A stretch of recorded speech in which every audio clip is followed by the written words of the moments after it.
I may have to leave after my segment. So because we're an hour late, my fucking family's been there since 10:30. Are you serious? Yes, that's why I wanted to do it early. You cannot leave after your segment. I might have to. I'm getting yelled at right now. If you want to even watch the thing at my house tonight, you're gonna have to. Talk for me, Tolbert. 1, 2, Mike's in trouble. 3, 4, on the double.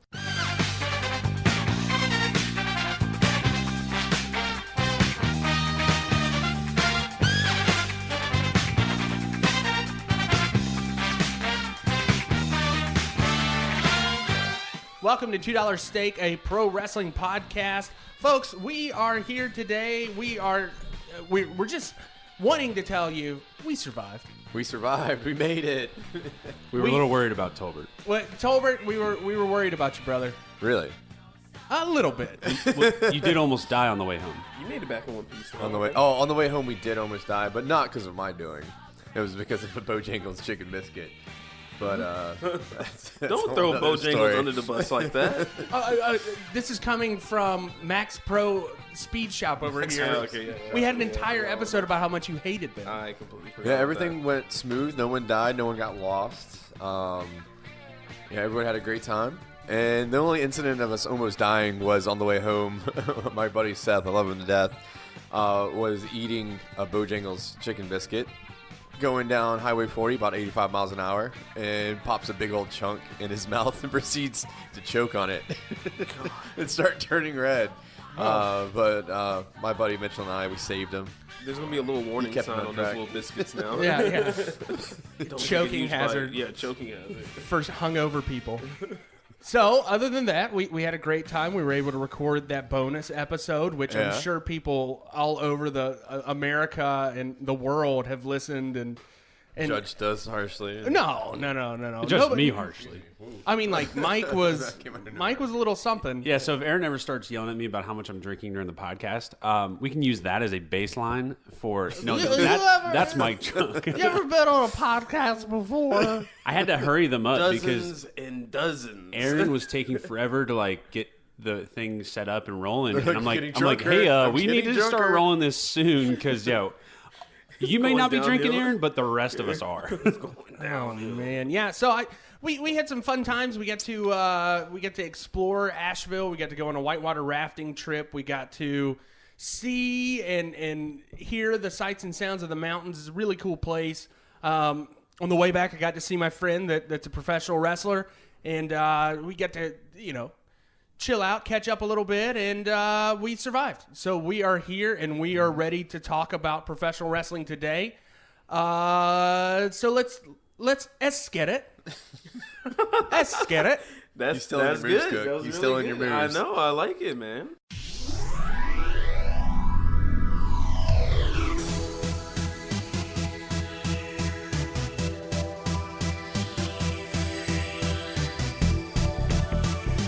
Today we're actually talking about childhood favorites, and you guys can talk about it. I mean, it's gonna be a little tough for Mike because Mike didn't have a childhood apparently, and so we're gonna be talking about one of my first memories, and we're gonna talk about him in a little bit. 1, 2, 3 Kid beating Razor Ramon in a matchup on Monday Night Raw.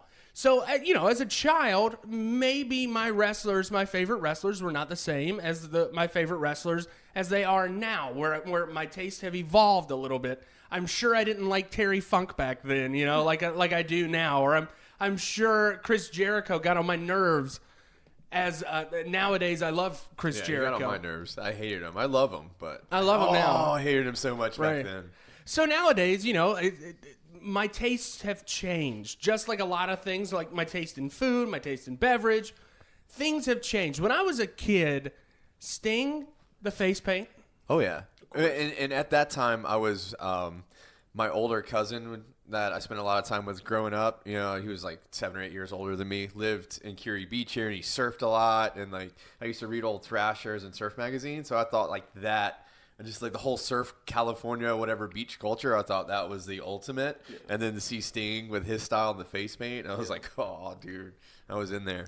With that, Sting being one of your heroes, who else did you like? Undertaker for sure, because I was always just into rock and roll, man. It was just amazing. I mean, everyone loved him. You ask anybody that's a non-wrestling fan, they know Undertaker, of course. They're going to be a fan. I like Tatanka a lot. That's a Pembroke, random North favorite Carolina. Yeah, of mine. dude, I can tell you. I remember I would do that. His little stomp. I would do his dance, his stomp around the living house, room. and Yeah. But you get to hear that. Guy. Yeah, he was a real cool you character. grew up near Fayetteville, so you get to hear that a lot. That grew up in you grew up in Hope Mills. That's not Fayetteville. So Tatanka, things were a lot different back then, man. It was. And you just had these really deep characters you can get into as a kid. And like Sergeant Slaughter, you'd watch G.I. Joes. They did the cross promotion. Then you'd see him wrestle and be like, oh, yeah, this is Sergeant Slaughter. Now, Cookie, you grew up a little bit later than we did. Yeah. So who were some of your favorites? So for me, it was DX. DX was one of course. Them being one of my first favorites. Green and Black, the Green and Black attack, the 5-man squad that they had. I used to love all of them, the crotch chopping and all that stuff. Stone Cold was a huge favorite. My dad will tell if he ever comes on the podcast, I'm sure he'll tell you a bunch of stories about that. I used to do the finger gesture. I definitely remember getting in trouble for doing that to one of my neighbors. You flicked off your neighbor? Oh yeah, I flicked her off. I was just like, fuck you, fuck you, bitch. I think that's exactly what I said, and then I ran away before she could chase me down, and then she told my dad. I got of course, little chubby Cookie got chased down by a grown woman. I got chased down by a grown woman. And actually, this will go into a story. She actually she thought she could pick me up. And that was her first mistake. I'm dense, lady. Yeah, she was like, I got this. Like, I'm full of chocolate. I play basketball for my local middle school. I can do this. And she got me up for a power bomb, but didn't get me fully up. She tried to power. That's assault. She tried to power bomb me. That's assault on a child. And dropped me on my head. Dropped me on my head. Blackout. I just remember waking up crying. How many times did you black out as a child? Twice so far that I can recall. And you've told us about both of these. And then we've seen you get almost knocked out on a rugby field. Yeah. Oh, yeah. So, Cookie... His brain's been tossed around a little bit. Maybe you shouldn't do any contact. I think next year I'm going to go into a... You get a scrum cap, please. Yeah, I need a scrum hat, and I'm just doing touch rugby from now on. Dude, no more full contact. No, it doesn't. Trust me. I'm going to wear a bubble suit. My dumbass... I will say that my dumbass, the one concussion I got this season was right after I took off my scrum cap. I threw it on the sideline, and then boom, forearm to the forehead. And then, oh, that was a pretty gnarly one. The only reason I wear one is to keep from getting stitches in my forehead before I have to go to work.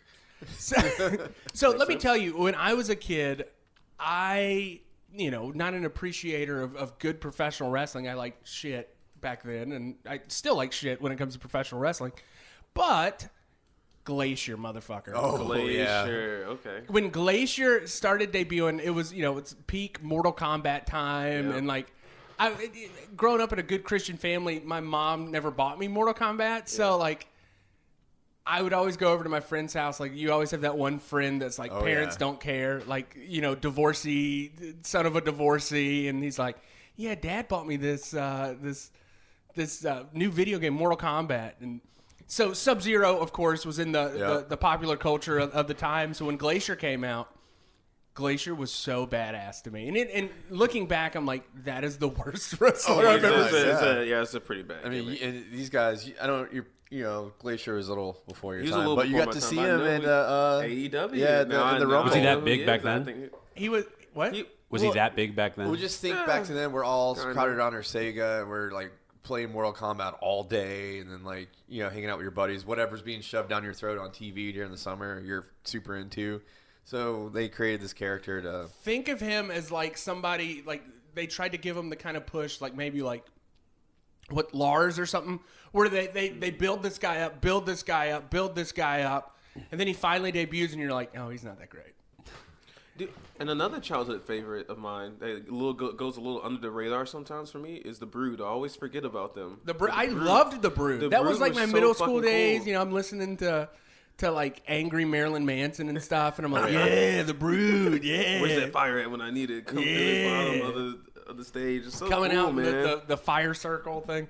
Yeah, so the Gangrel stuff. Oh, brings back memories. It was a different time. Nowadays, your kids are probably liking your Rey Mysterios, your John Cenas, and all that stuff. Back then, we liked fake vampires that spit out blood. Yeah, we liked a guy that was apparently an ice ninja. Yeah, exactly. And or a porn star, Val or Venus. I never really liked him as a kid. I don't think I understood the implications of Val Venus and his last name rhyming with penis. You know. Yeah. Or the nowadays looking back, you're like, oh my god, like that is that was something special.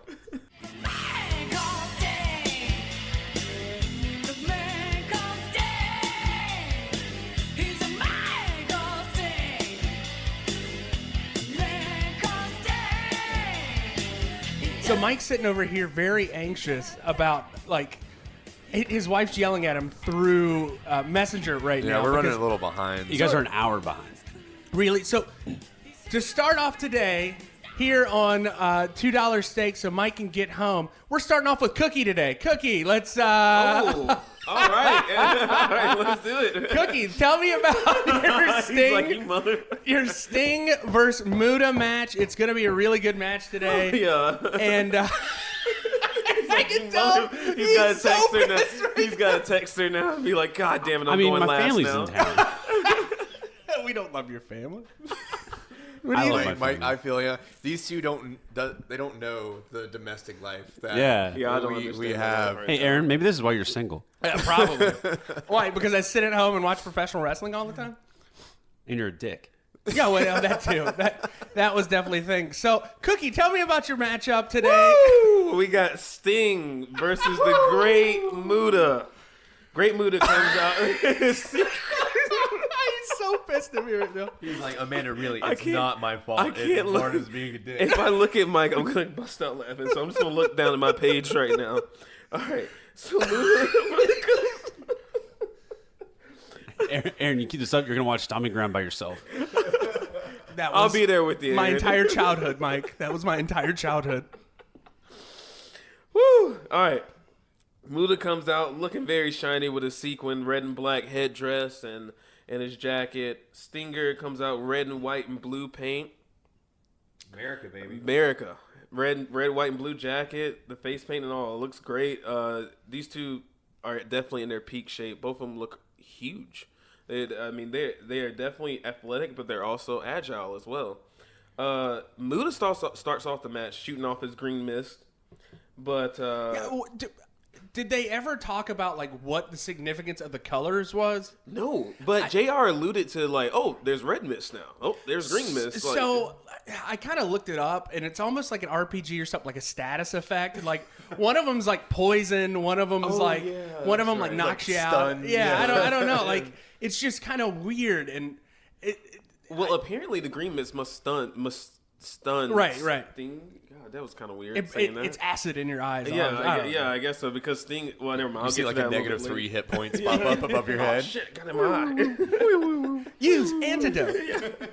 All right, so Great Muta has his own entourage, and Sting has his own. He has the Steiner brothers and Flying Brian Pillman, a little young Flying Brian.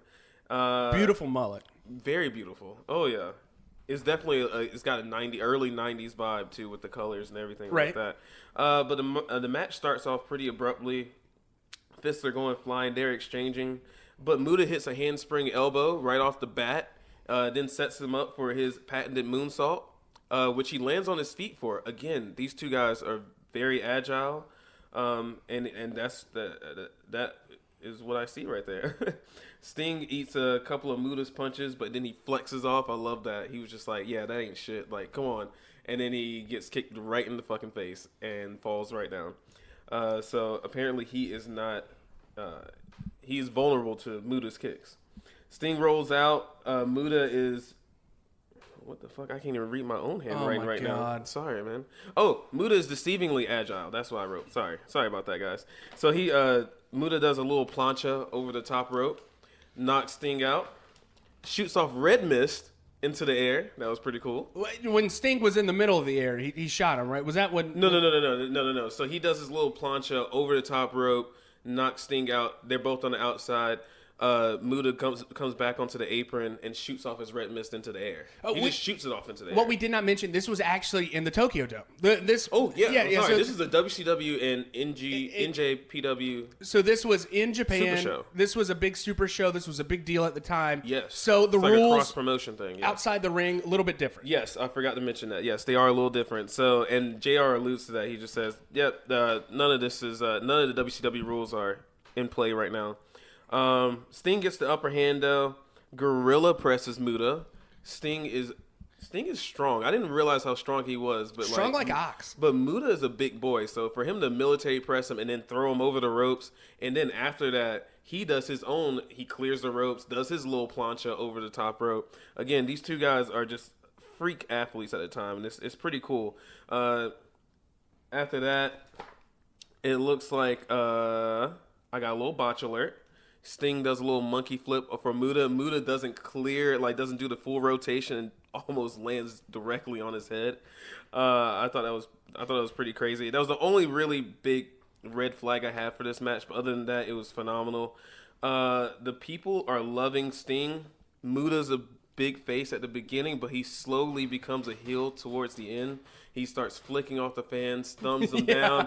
He does the little, I don't even know how to describe it, but he flicks off the fans, basically. JR alluded to something during the commentary where he's like, the fans preferred them to wrestle inside the ring. That was my next note, yeah. And because Muta kept wanting to take it outside of the ring, that was a reason of contention for the fans. They started booing him because of that. Maybe they couldn't see. I'm not sure, but maybe it was like a rule breaker sort of thing, breaking the rules. You want to have the match within the ring, sort of thing. And I guess Muta did break the rules a lot, I believe. So I mean, he was raking the face, like I said, flicking the fans off, and you could tell the fans were like, as soon as they would get back in the ring, they would start cheering again. So Muta was definitely not the good guy at the end, but Stinger tries for a Scorpion Deathlock.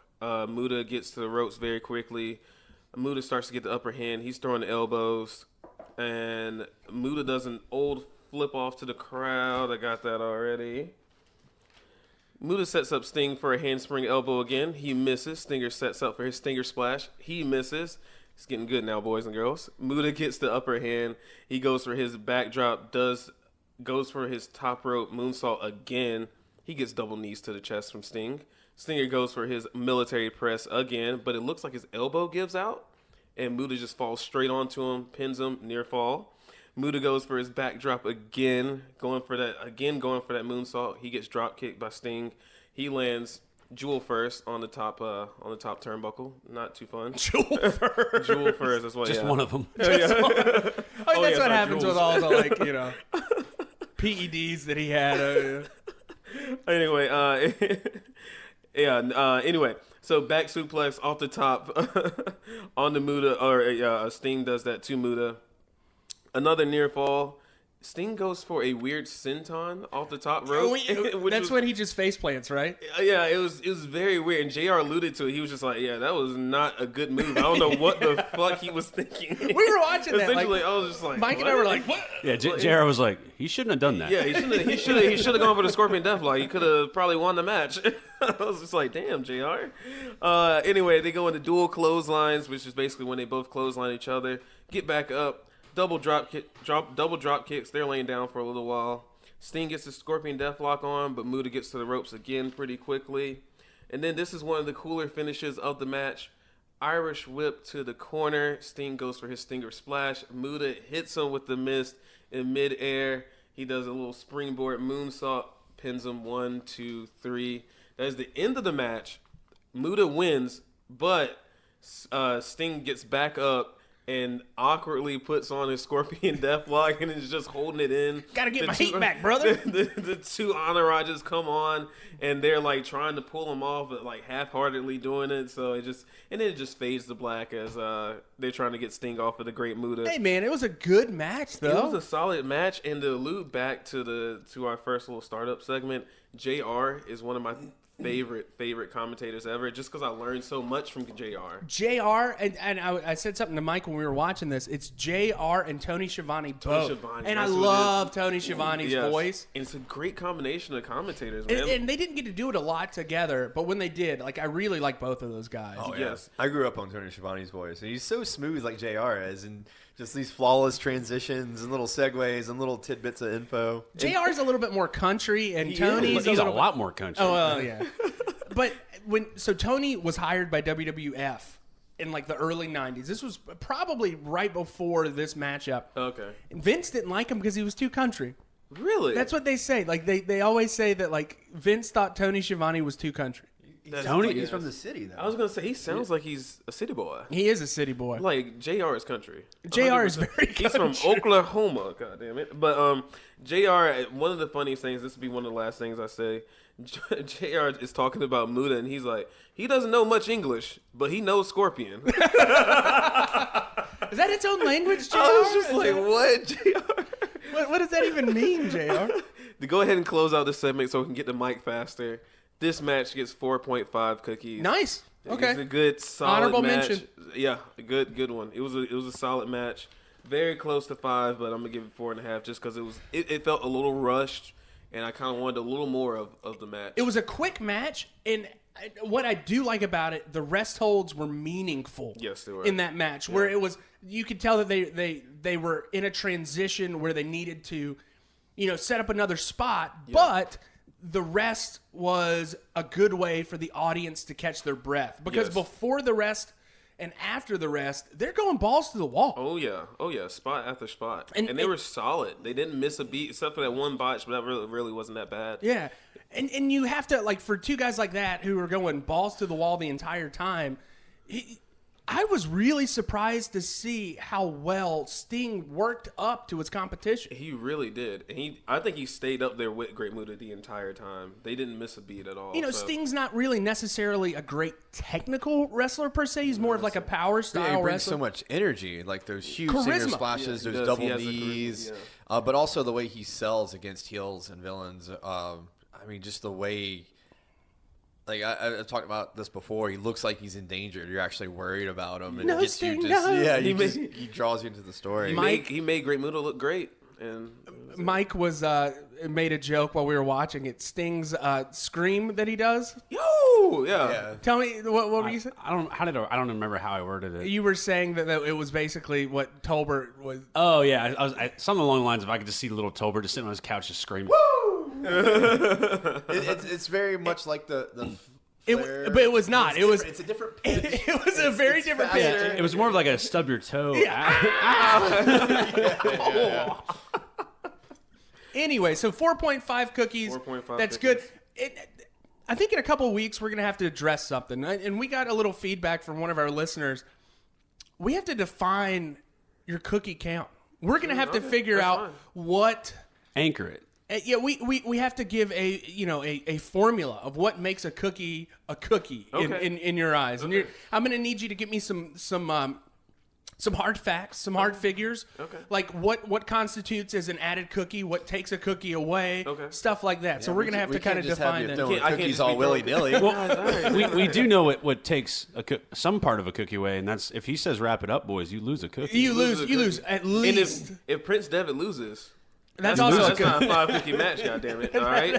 Don't you dare give me another match where Finn Balor loses. I forgot his present from Asheville. I should tell him. So we went to this really cool pop culture store. Orbit DVD, if you're ever in Asheville. Super cool posters, like all kinds of stuff. They had all kinds of wrestling. Yeah. I did pick you up a little die-cast demon figure. No way. Yeah. Hell yeah, That's dude. cool. That's awesome. So that's also where I bought all those we bought a WCW bunch of things. WCW trading cards. And folks, we're going to be giving them away in the next couple weeks. We're going to have some giveaways. We're going to have some things to kind of get you more involved with the podcast, other than the retweets and the likes and all that stuff. Cheap meat tweets. The cheap meat Cheap meat tweets. tweets. We want to get you guys more involved. We want to take more suggestions from the audience, and if you've got the best suggestion, we're going to give you a WCW pack of trading cards. Oh, they're wonderful. They're so badass. And you know what, man? I've got so much more like wrestling memorabilia that I just want to get rid of. I've got DVDs and everything. So we'll start doing a giveaway weekly for our listeners. Larry's gonna be on board. I can't wait. Larry, and Davenport. They're our only 2 listeners. Davenport's little bunk at the fire station just gonna start filling up with wrestle memorabilia. You don't even watch wrestling. Yeah, well, I won this. Okay.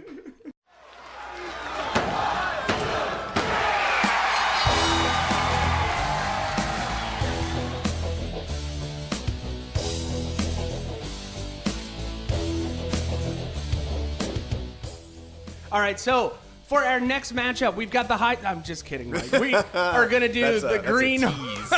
They call that a tease, Mike. We've got the Greenhorn, Big Mike, and Big Mike this week. You had a match between Reza Ramon, the bad guy, against the 1-2-3 Kid, and this is not actually the very first one that I've talked about before, where the 1-2-3 Kid rolls him up and gets the upset win. This is a little bit further into their feud.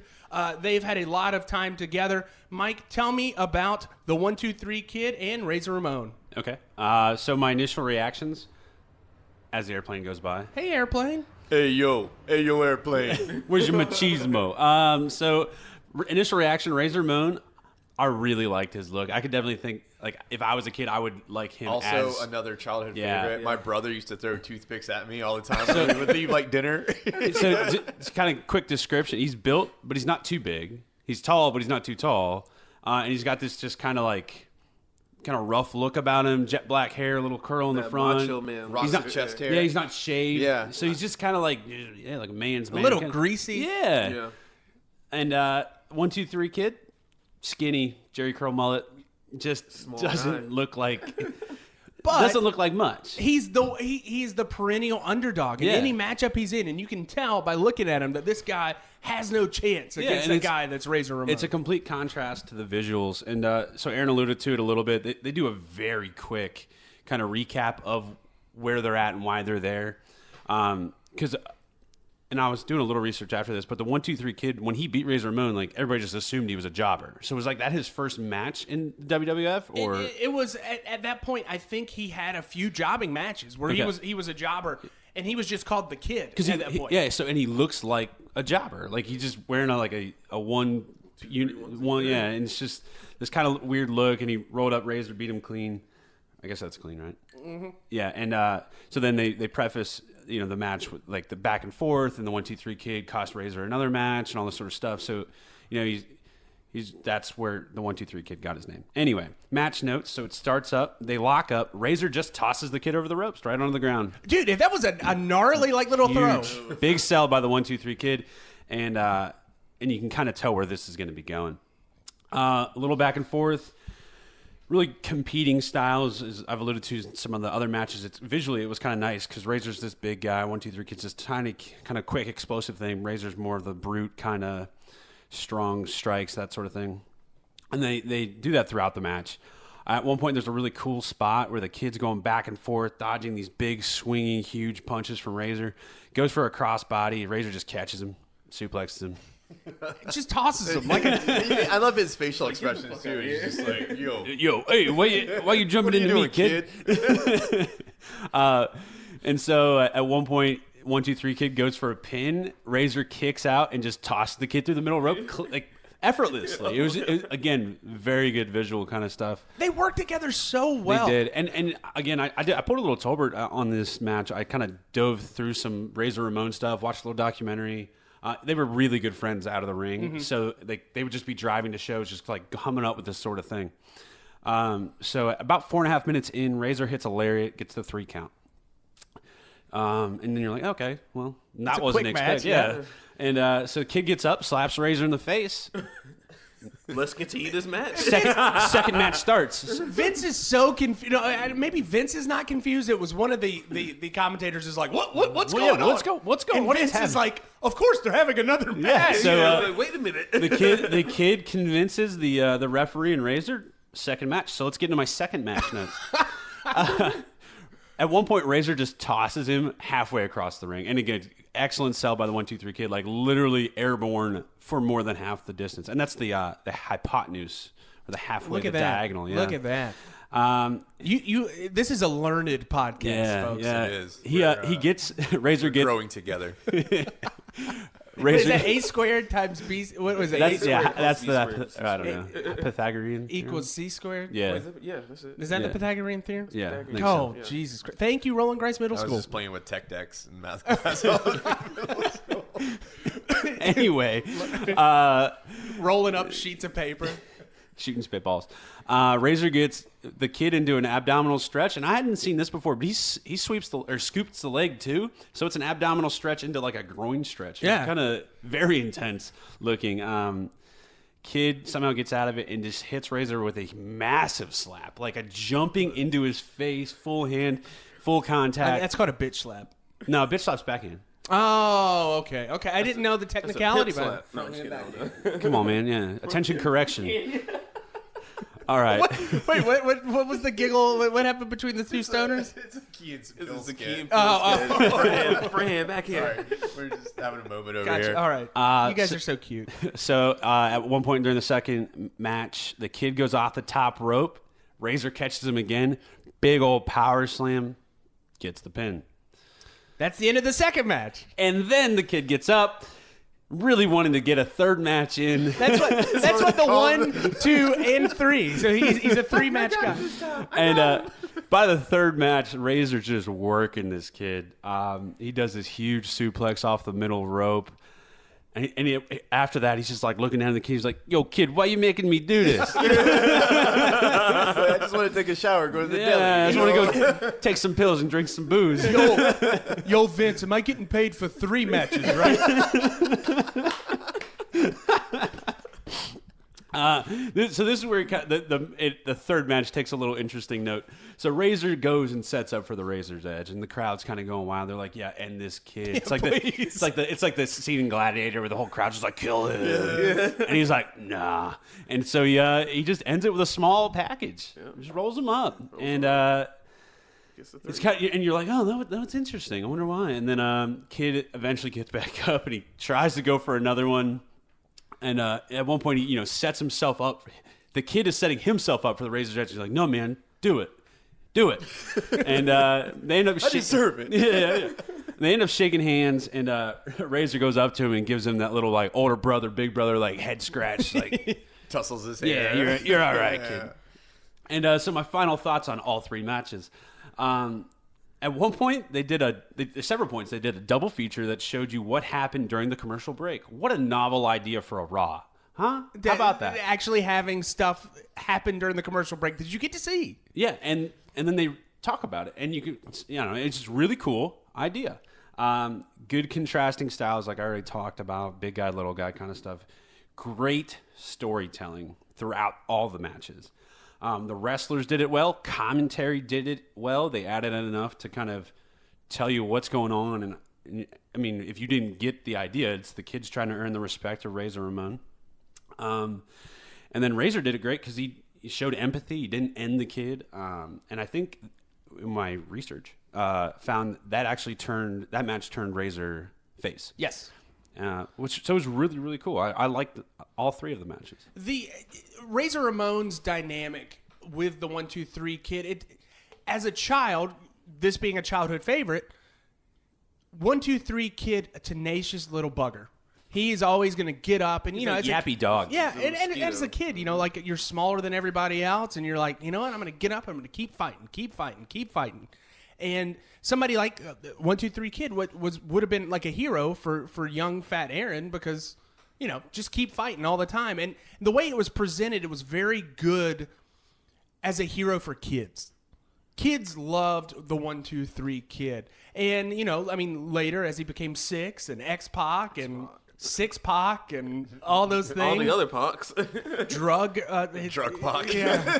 Druggy Pac. I mean, everybody's got their demons, and he nowadays when I don't appreciate him as much as I feel bad. Like when I watched that match, I was like, oh my God, I forgot how good he was and how good he was at telling stories, and it kind of gets buried a little bit because of all the stuff that's kind of happened with him. Can I point out, guys? I taught Aaron something about wrestling. Holy cow, he did. He really did.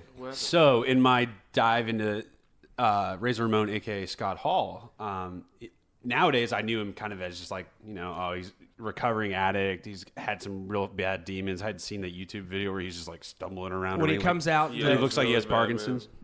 And so I watched this documentary on the network about him, and it goes into like kind of the real deep background. Razor Ramon, aka Scott Hall, actually killed a guy when he was 24. So they got before he was racing. It was before. He was kind of like, he's like doing indie shows and stuff, but he was bouncing at a strip club, and he was dating one of the girls. And of course he was. Yeah, of course he was. You kind of have to if you're a bouncer. And he, one of the girl's exes drew a gun on him in the parking lot. They struggled over it. He went to hit him. Guy had it combat loaded, blew the guy's head off.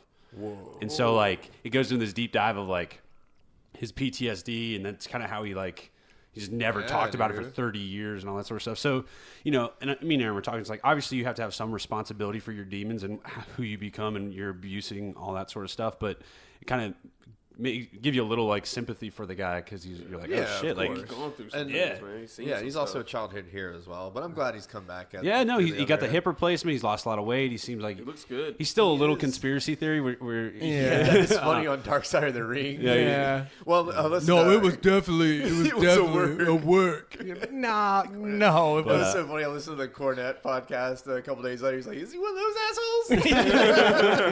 He was so surprised. So yeah, I mean, and he's still refereeing like KY jelly matches which at is strip clubs, but in Jacksonville as we speak, right now, we should go. We're packing up. But and going. it kind of gave me an appreciation for the guy, the character, and he's a Hall of Famer now. So Hall of Famer. The one thing I do not like that he ever did. What was that? Was the 25th anniversary or the 25th anniversary of Raw? Yeah. 2 years ago. Yeah. Beat up the Revival. Oh yeah, he did that. Yeah, he was a part of that where they were. That was just DX. Where they all got no, they all got. He came out with DX and he was a part of those. Beat up the Revival. That's bullshit. Yep, took him out. Bullshit. Razor Ramon. All right, time for the social media update. Anyway, social media update. So it was a little quiet on the social media just because, in the beginning of the week we were drunk in Nashville and just kind of recovering. But Instagram, 52 followers. Twitter, 64 followers. So we're up one.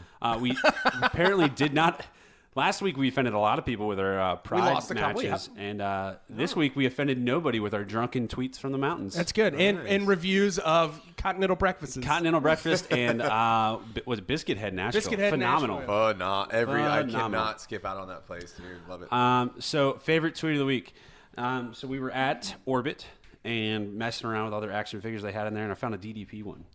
And so I folded him up into like a long sit position and had him reach for his toes, and it wasn't getting there. So I tweeted at Real DDP and I said, "We here at $2 Sticker are so proud of how far you've come. You couldn't even touch your toes back in the day." And I added DDP Yoga, and DDP Yoga actually liked our tweet. Oh, look at that! Yeah, it was funny. Yeah, I cracked because I was already starting down the path. We'd already gone to a couple breweries, that sort of stuff. So I was pretty proud of that. It was a good tweet. And then, so best tweet of the week is tied for a 12% engagement ratio for both of these. Okay. So both of them. God darn it! How many planes? And both of them are pictures from the house at Asheville on Monday night. Okay. The first one says, "We're taking recommendations for this week's HIGHKu," and it's a picture of Tolbert shirtless on the deck, blowing a big old cloud of smoke. Yeah. With my belt on. Yeah, he had the Intercontinental belt on, and 279 impressions. How'd you get that thing on, by the way? I made the belt extender. This black duct tape or this black tape we use. It's called gaffer's tape. Gaffer's tape. That tape that's black. Yeah, they extended it. With I extended a child's Intercontinental belt. He made a whole system. It stayed on the whole. It was good. Hell yeah. That was Eagle Scout ingenuity right there. So that was the one, and then the other one was the brother on brother crime. Will slaps Tolbert in the chest. We were trying to teach my brother what a chop is, right? So I'm shirtless with the belt on. Of course, they're gonna go in for me. We start making bets as well. It's like, if you take this chop, I'll give you this or whatever. So we didn't give him anything. Nothing. Anyway, so. My brother starts to chop, and they're like, "No, you gotta do it like this. You gotta do it." First he chops, and again, this is Monday at the house, so we're getting a little. I messed up on my phone, didn't get it, so I had to do it again also didn't get it. Missed it. I was trying to get a video. Trying to get a video that we could make a GIF, and I ended up only getting one photo. But it's great. But it's a great photo. It's great. It is the cover art for the special. That's what it was. The bonus, yeah. So I wake up. Thankfully from Travis. Travis I didn't ask for anything. And Travis, on Tuesday, I'm like in the middle of editing. It was on Monday. I'm in the middle of editing the podcast, and I start giggling. I couldn't stop giggling and everybody's like, "What's going on?" I'm like, "This is what Travis just sent me," and he sent us the art for that, and I showed it to everybody, and they loved it, man. Yeah, I woke up Thursday morning. Katie's like, "You have bruises on your. Why do you have bruises on your chest?" I was like. I showed her the picture. I was like, "Yeah, Will was." It's an awesome. Will is fully extended, like he full chopped back. The hell out that of was me. years and years of choke slams built up into that one or two chops. You see him following through on the picture, and it looks a little exaggerated. No, he is chopping me and following through. Yeah, it was a full chop. It's all about the follow through on those. And then no worst of the week this week. It was besides Monday and Tuesday. Dude, can we mention how awesome Raw was for once? I mean, I think it's because we were just very inebriated. I don't know. I had an amazing. It's the first time I've actually got to sit down and watch a Raw, and it was a good Raw. It was good. I had a blast. It was the best one they've had in months. Seth Rollins coming out and just beaning people with the chair is probably one of my favorite gimmicks. Everyone loved it. Every time it would happen, everyone would be like, "Whoa!" They would start shrieking. It was awesome. Yeah, it was. And then KC, they beat up the guy and started picking up money. So they beat up Heath. I was about to say Heath Ledger. Heath Slater backstage, right? And money got dropped on the floor, and they're walking away, and you see Scott Dawson look at the money, grab it, and pocket the money, and scurry off. It was probably $14. His when we talked to him on was it Wednesday when we talked to him, he said his daughter kept asking him, was he paying for the McDonald's with that money that he stole? We're like, oh no. It was pretty good, man. But yeah, nothing too bad this week. Our tweet average is actually kind of dropping pretty significantly just because we'd been so busy and stuff. But our traffic to our page is actually higher than it used to be. So really, they're more effective. So I want to say one thing though. This week I posted something on our Twitter about it. We want to give a big congratulations to our artist Travis Thornton. Yeah. He had his baby this week. So welcome to the club. Welcome to the baby club. I'm not a part of that. It's not too sweet for me yet. But Travis got to, experience a great milestone in life, and that man. We just want to say congratulations to him.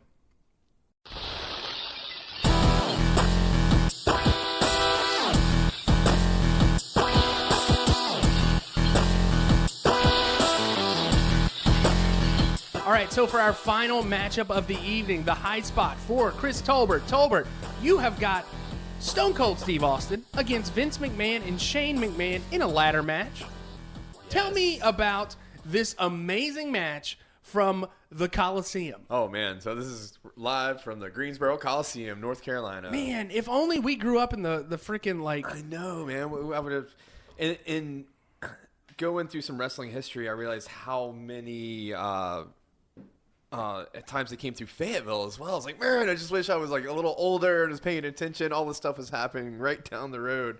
That's what's amazing about being from North Carolina and being a wrestling fan. But anyway, bye, Mike. Bye, Mike. Mike's got to make an exit. Good luck. He's got family in town. He's got kids, man. He's got kids. I need this job. I will have to tweet you or at you on our group chat the HIGHKu, whatever it is. Anyway, so live Greensboro Coliseum, packed house, King of the Ring. So it starts off. This one had a little video, phenomenal video. And so this is after WrestleMania. Stone Cold got his title, WrestleMania. Everyone's happy, loving it. And there's a feud with The Undertaker going on, right? Well, there's a feud with Vince and the whole boss angle. Vince is going heel and starting to wrestle. This was right after the Ministry, the Undertaker Ministry era, which was as a child. Scary as hell. Everyone's in black robes. People are getting crucified on Raw. Dude, it's like Viscera your grandma and all walked in. leather. Good God, dude. So it's nuts, and there's a feud where Stephanie's involved, and she's kidnapped and actually pinned to a cross and has to marry the Undertaker forcefully. It was me, Austin. She got a cross drawn on her head. There's this one Dude. little segment where she gets into a limo to get away. Yeah. And it's Undertaker in the driver's seat. Hello, Yeah. So that's pretty amazing right there. But a nice little video to give you some background. And at that time, a lot of that was going on. Austin versus the company, and it was all amazing. Everyone loved it. So it is a ladder match. So it starts off with Shane and Vince coming out. Vince comes out in his all black gym gear. I said he looks jacked. like he is pretty jacked. He's been hitting the gym. We're doing his massive strut too. Yeah, doing his massive strut to his no chance in hell. Gets out in the middle of the ring. Of course, he grabs the mic to start talking. Asshole chant starts immediately. Oh yeah, of course. Asshole. Love the '90s, man. Yeah. So it goes into, there's a little story going on where they say Shane has injured himself and he won't be wrestling this handicap match. And so Vince names his replacement, which is going to be Steve Blackman. Yep. All right, so Steve Blackman comes out. He's looking like, I wrote down he looks like Vince's trainer. like the He guy just came out of the signed up, session. Yeah, exactly. He looks like Vince's trainer. That's what he looks like. So he comes out and they're like, everyone's like, oh, booing, what's going on? You even hear some little jeers and some guys yelling some stuff at Steve Blackman, which I wasn't really too familiar with, but looks like a pretty in shape dude. Yeah, he's a martial artist. That was his whole gimmick. He was the martial artist Steve Blackman. Apparently, he was a black belt, and he was a jobber. He started off like kind of as a mid card, but towards the end of his career, became a jobber. No, but so it cuts to a shot backstage where Shane is actually looking on the monitor, and the crowd's like, what the hell's going on? He realizes he's busted, so he goes to run away. Yep. Tries to exit the building. Upon his exit, he is intercepted by none other, Shawn Michaels, which is the commissioner at the moment. Stops him in his tracks. He's like, "No, bud, You got to wrestle. You got to get in there."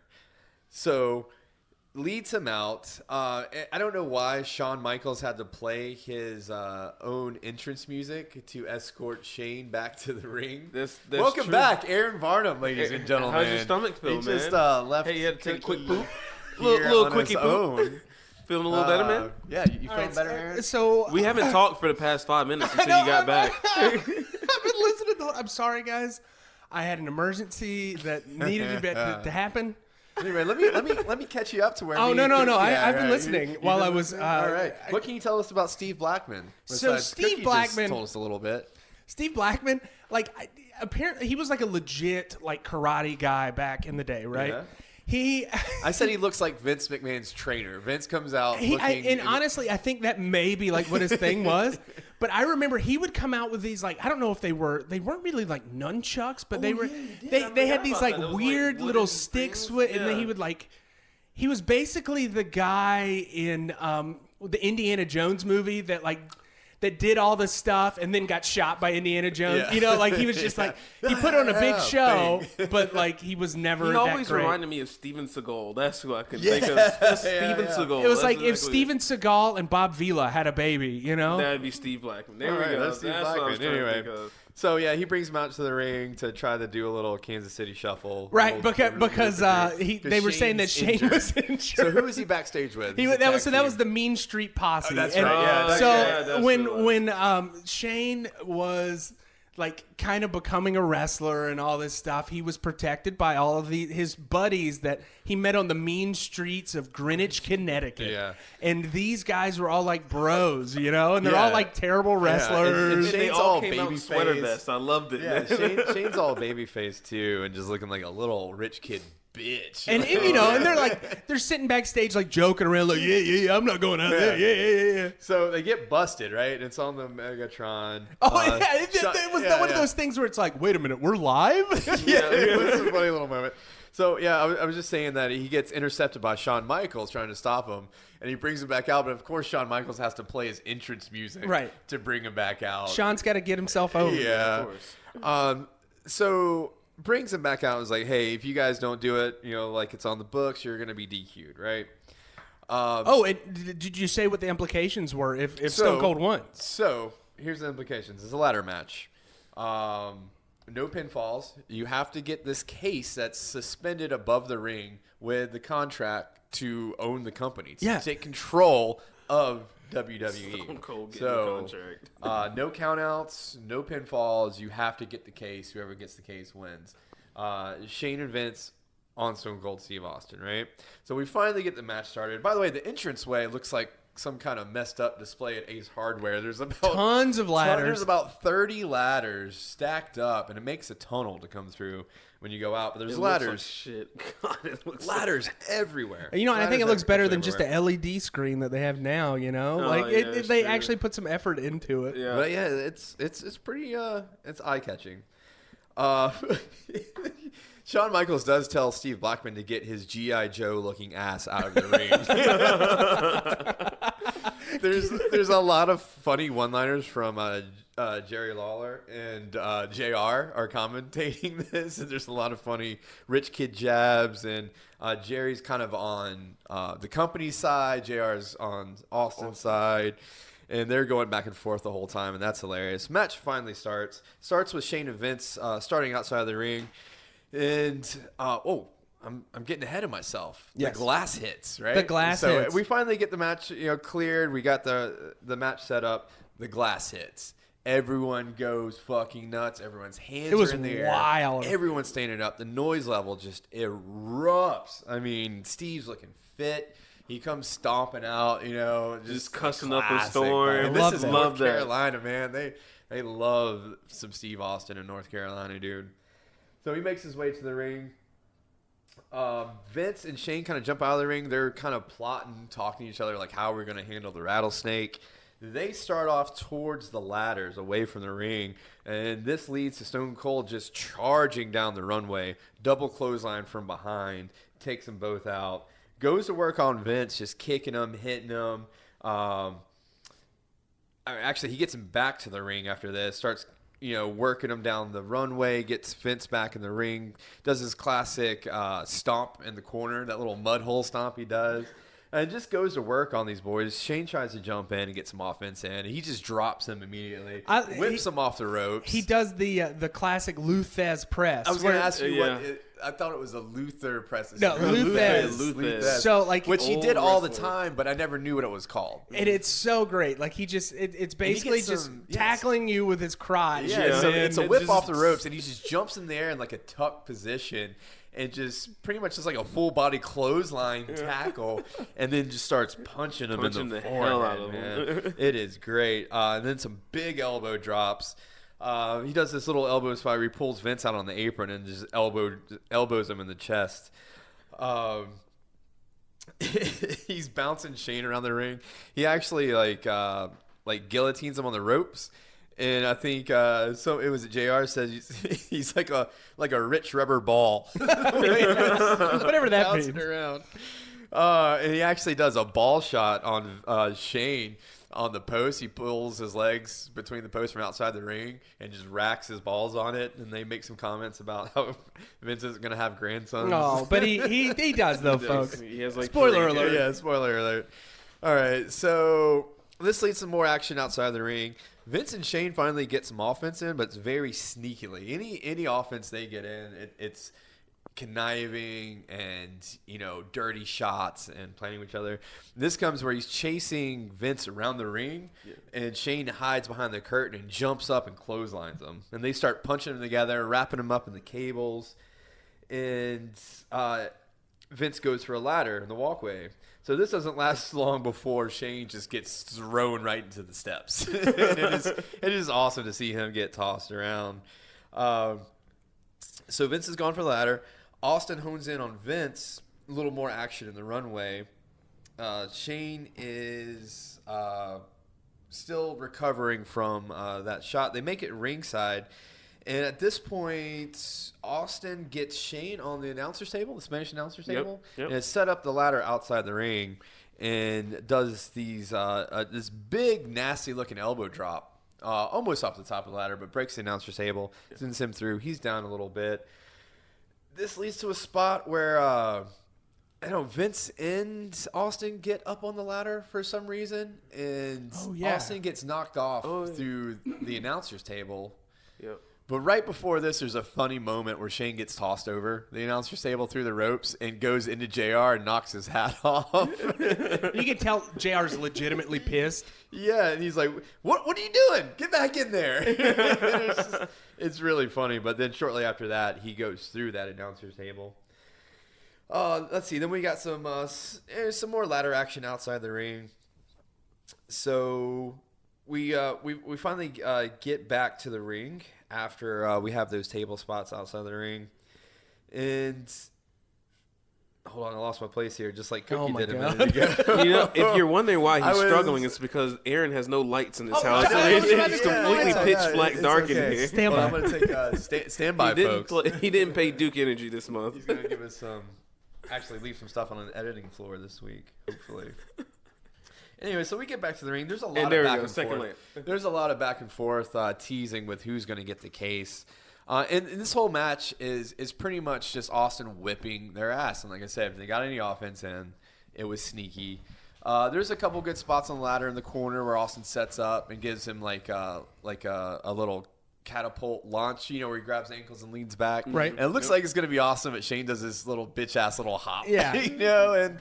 And Austin looks great. Some of the moves are, not that great, but the crowd loves it because this is a classic, Well, it's the first hate my time. boss. Well, maybe not the first time, but it's an early time where you get to see Stone Cold actually getting his hands on the boss. Yeah, and they've been teasing this the whole time, especially with him being, masked and plotting against Austin this whole time. So the crowd's loving it, and they're just loving it. They don't care if, there's a little botch here and there. They just love to see their asses get beat. And there's some points where Vince and Shane take some pretty good bumps. There's some ladder spots where Vince gets thrown into the ladder and takes some shots to the head and things like that.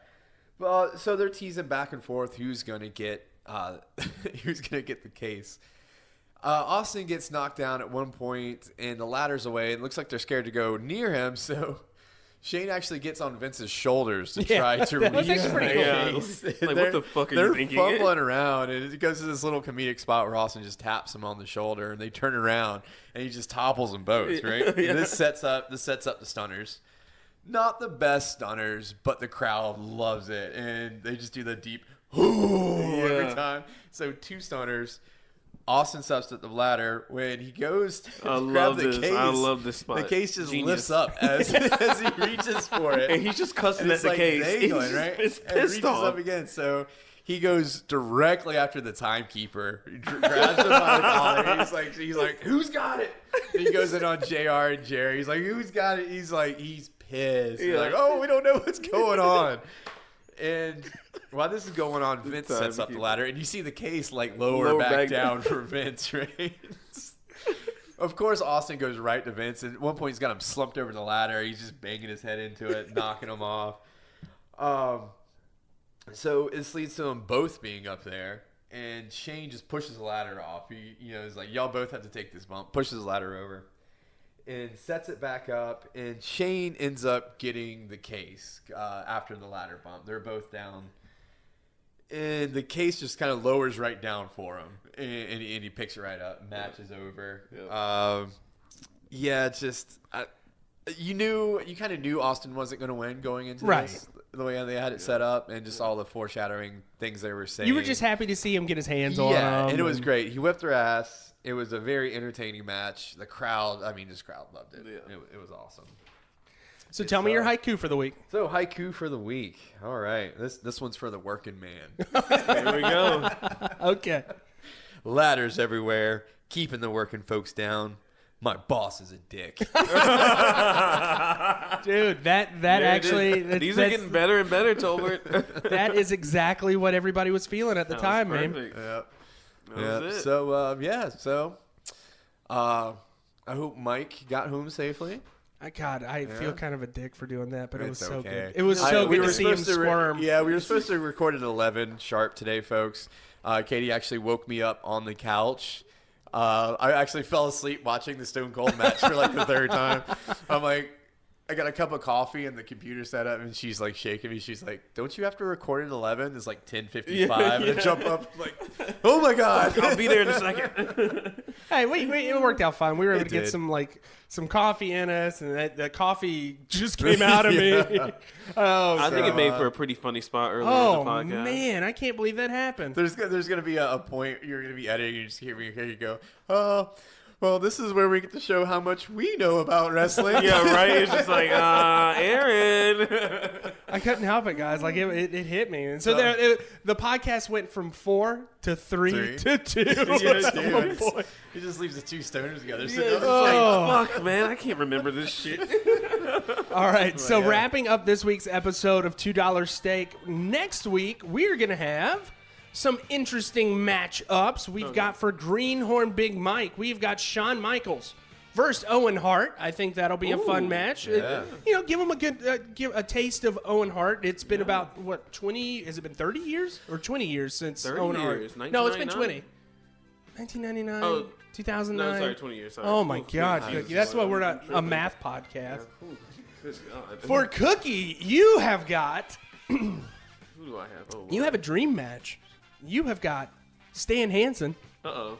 against Hulk Hogan. Oh, It's actually a lot better than you're gonna think. It's in Japan, really? so it's in Japan. Okay. it's fun. It's actually like Hulk Hogan looks pretty Does it decent look in this pretty matchup. Well, I'm gonna like shit on Hulk Hogan the entire time. please do, So man. If you We do don't too. like Hulk Hogan, don't listen to my part. I'm telling you. I'm not a Hulk Hogan fan either, I but love me some Stan Hansen, too. but Stan Hansen, that's getting my to guy. see him beat Hulk Hogan's ass is It's a gonna be fun. backer. Oh, yeah.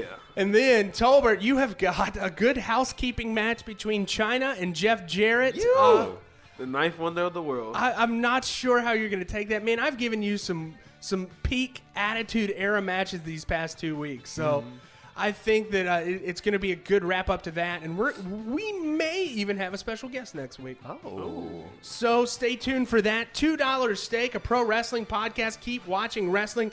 Maybe next week, depending on when we record, maybe we can kind of give like a wrap-up of Fighter Fest. That's next week. And we're also going to watch some Stomping Ground tonight. We're going to watch Stomping Ground I tonight. can't wait to see how that turns out. I'm really looking I forward hope to Bray Fyter Wyatt Fest, shows though, up. man. We'll see. Really looking forward Yeah, to Fighter Fest, I'm really excited Oh, about. yeah, So. I'm excited for that, too. I'm completely marking out Over Janela and Janela and Moxley, dude. Yeah, Like, that's I'm going to be just so sick. Oh, stoked. it's going to be a good match. Well, thank you guys for listening, and we will hear from you next week.